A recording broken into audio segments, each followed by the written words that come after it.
আপনি আমাকে ছেড়ে যাওয়ার পর আমি হাওমাও করে কান্না করেছি, কিন্তু সেই কান্না ছিল না কোনো স্বাভাবিক,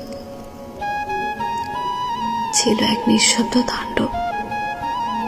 সেই কান্নার আওয়াজ কোনো মানুষ শুনতে পায়নি, কারণ আমি কেঁদেছিলাম নিস্তব্ধ রাতে, অন্ধকারে, নিজেকে লুকিয়ে। আমার চোখের জল ফোঁটা ফোঁটা করে গড়িয়ে পড়েছিল, কিন্তু তার শব্দ ছিল না।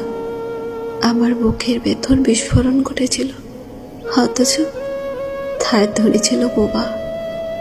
চারপাশে কেউ ছিল না, ছিল শুধু দেওয়ালের নীরবতা, ছাদের ক্লান্ত ছায়া আর নিঃশ্বাসে ভারী চাপ। আমি চেয়েছিলাম তুমি একবার ফিরে তাকাও, একটিবার প্রশ্ন করো, ভালো আছো তো?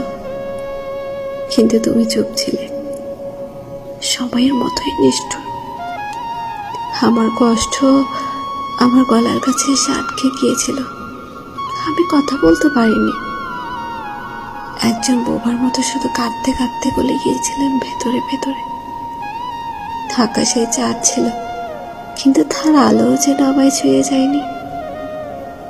সেই রাতে আমি সত্যিই বুঝেছিলাম নিঃসঙ্গ